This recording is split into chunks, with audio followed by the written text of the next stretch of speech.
Nous sommes le 28 février 2017. Bonsoir, bienvenue pour cette nouvelle édition du 7-8. Les invités, émission dédiée à celles et ceux qui font l'actualité dans le département. Invité aujourd'hui, Charlotte Marchandise devrait être la candidate issue de la primaire ouverte sur Internet. Désignée par laprimaire.org, ses comités locaux s'organisent. Bertrand Hugon est en charge de l'antenne de Saint-Quentin en Yvelines. Il est l'invité de cette édition. Thomas Barouk, rameur français originaire du Chesnay et licencié au Cercle nautique de Versailles, médaillé de bronze à Rio, il se prépare pour de nouvelles échéances. Rencontre avec le champion yvelinois. Bertrand Hugon, bonsoir. Bonsoir. Vous êtes le cofondateur du comité de soutien de Charlotte Marchandise, cette candidate à l'élection présidentielle désignée par un vote citoyen sur Internet, sur le site laprimaire.org. On va déjà revenir sur cette désignation qui est un peu inédite. Comment s'est organisé le scrutin? La désignation s'est faite en ligne fin décembre. Et il y a eu 2 tours, c'était une élection classique en quelque sorte? Pas classique du tout en fait, parce que si ça avait été classique, je ne pense pas que j'y adhérerais. Nous, qui sommes dans le comité de soutien à Charlotte Marchandise sur Saint-Quentin en Yvelines, nous sommes 2 simples citoyens qui souhaitons nous engager donc, en politique. Nous trouvons que c'est normal de s'occuper des affaires de la cité et de notre pays. Cependant, nous ne nous retrouvons pas dans les partis politiques traditionnels. Nous voyons d'ailleurs ces partis politiques plus comme des obstacles à la démocratie que comme des outils pour la faire vivre. Or, justement, dans donc, laprimaire.org, nous avons trouvé, nous le pensons, donc, un outil qui permet de désigner des représentants des citoyens, des représentants donc, du peuple, d'une manière plus acceptable d'un point de vue démocratique. Mais qui a initié ce mouvement? Parce qu'il a bien fallu s'organiser, il faut malgré tout une structure. C'est un avocat, un ingénieur informatique qui sont derrière tout ça en fait. Oui, exactement, et cependant donc, de simples citoyens, derrière l'association Démocratech. Et ce qu'il faut voir, c'est que le processus de désignation du candidat vainqueur de la primaire s'est étalé sur tout 2016.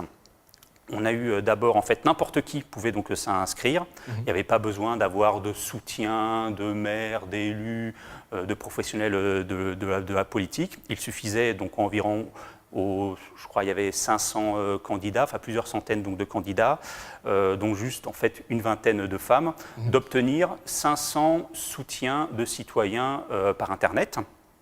On a eu mi-2016 donc 16 candidats qui ont atteint ce quorum de 500 parrainages citoyens. Voilà.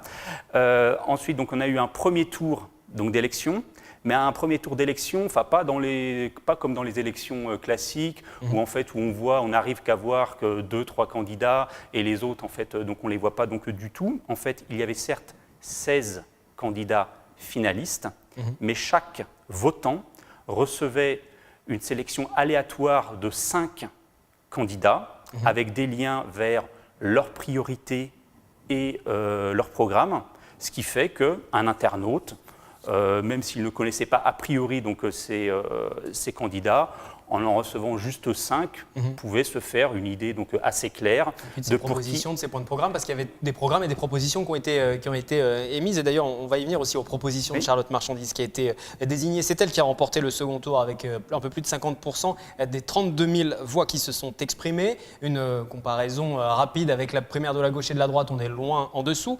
Néanmoins, c'est un peu plus que la primaire écologiste, en tout cas.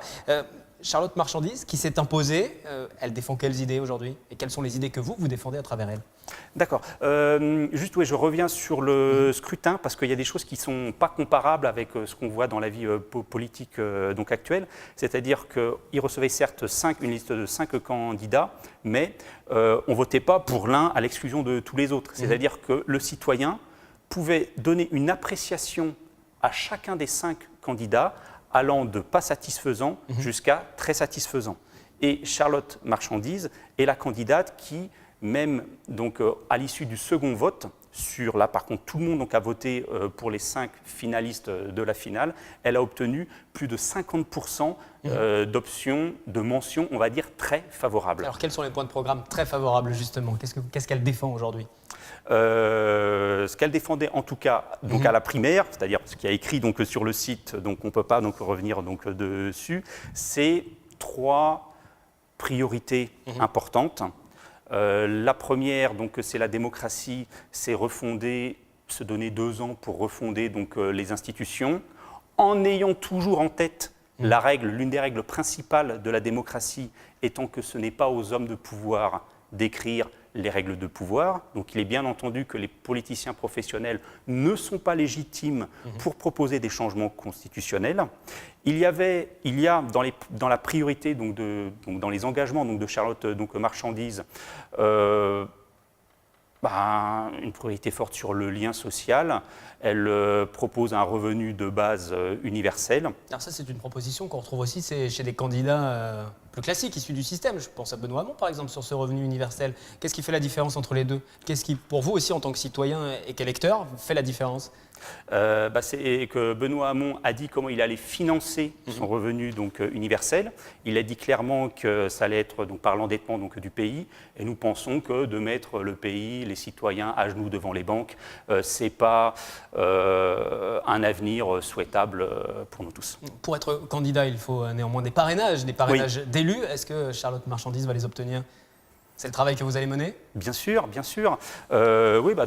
Concrètement, nous allons voir les élus de terrain. J'ai rendez-vous à la mairie de Guyancourt, ma commune, ce vendredi. Sur la France, pour l'instant, à l'heure actuelle, Charlotte Marchandise a entre 300 et 350 promesses de parrainage. Sachant que ce sont pour l'instant des promesses, il faudra consulter le site du Conseil constitutionnel pas plus tard que demain pour avoir déjà un premier état des parrainages que le Conseil a effectivement reçus. Il y aura jusqu'au 17 mars pour les différents élus pour se prononcer et apporter leur soutien ou non à certains candidats pour qu'ensuite ils puissent se présenter. C'est le jeu démocratique. Jusqu'à présent, ce sont les règles en tout cas. Comment vous allez organiser votre comité? Parce que vous êtes cofondateur de ce comité sur Saint-Quentin en Yvelines. Ce sera ma dernière question. Vous allez organiser quoi? Des meetings, faire du porte-à-porte? Comment va se passer la campagne pour vous? Attendez, ce qu'il faut voir, c'est que pour l'instant, là maintenant, tout de suite, la priorité, ce sont les parrainages. Et les parrainages, ce sont donc les élus, les maires, éventuellement d'autres types d'élus, des députés européens, des élus de conseils régionaux. Mais pour l'instant, c'est clair, la campagne, c'est aller voir les maires pour qu'ils donnent leur parrainage. Maintenant, niveau organisation, il n'y a pas d'organisation. Lorsqu'on est d'accord sur ce qu'il y a à faire, sur l'objectif, on n'a pas vraiment à s'organiser. Ce qu'il faut voir, c'est que... Et on verra si vous avez réussi à retenir ces différents parrainages et vous reviendrez à cette occasion. On arrive au bout de cet entretien. Et merci Bertrand Hugo, cofondateur du comité de soutien de Charlotte Marchandise, candidate de cette primaire, candidate issue de cette primaire organisée sur le site internet primaire.org. Merci à vous. Sport, pour poursuivre cette édition, nous parlons d'aviron à présent dans ce 7-8 invité. La Fédération internationale a décidé de supprimer début février le 4x100 barreur poids léger des Jeux Olympiques. Un coup dur pour le Versaillais Thomas Barouk, médaillé de bronze au dernier JO dans cette catégorie qui compte 4 sportifs à bord du bateau. Michael Elmidoro est allé le rencontrer devant le cercle nautique de Versailles, là où il est licencié. C'est au Grand Canal du Château. Alors je suis avec Thomas Barouk, médaillé de bronze aux derniers Jeux Olympiques de Rio l'été dernier. Alors Thomas Barouk n'est pas forcément de très bonne humeur aujourd'hui ce matin puisque sa catégorie, le 400 barreur poids léger, vient tout simplement de disparaître du programme olympique, une décision de la Fédération internationale. Alors Thomas Barouk, vous, dans quel sentiment vous avez suite à cette annonce? Je ne suis pas surpris. C'est des discussions qui ont lieu depuis 2 ans maintenant. Je me suis un petit peu investi pour essayer de défendre ma catégorie et de faire valoir quelques arguments. On avait bien senti que ça avait du mal à convaincre et qu'il y avait beaucoup de poids en face de la part de la Fédération internationale et d'autres institutions qui faisaient que j'étais assez peu positif sur l'issue du vote, déçu forcément. Et puis surtout maintenant, il va falloir se lancer dans un nouveau défi puisque avec mon coéquipier Thibaut Collard, on a décidé de changer de catégorie et de passer en pointe toute catégorie justement. Donc on va se retrouver contre des adversaires qui auront quelques centimètres et quelques kilos de plus que nous. Et est-ce que c'est une décision logique? Peut-être qu'il y avait moins de licenciés peut-être dans cette catégorie ou peut-être moins de pratiquants? De mon point de vue, non, elle n'est absolument pas logique puisque l'aviron poids léger a été développé pour ouvrir notre sport justement à des nations qui n'ont pas l'habitude de le pratiquer. Je pense notamment à toutes les nations asiatiques qui ont plutôt des physiques qui se rapprochent naturellement de l'aviron poids léger. C'était l'une des courses, enfin c'est la course dans laquelle l'écart entre le premier et le sixième est le plus faible sur toutes les Olympiades qui se sont courues. Donc ça donne des courses assez spectaculaires qui ont été appréciées de tous les spectateurs. Donc clairement je ne vois pas les arguments logiques qui justifient cette décision. Est-ce qu'on a consulté les sportifs avant de prendre cette décision ?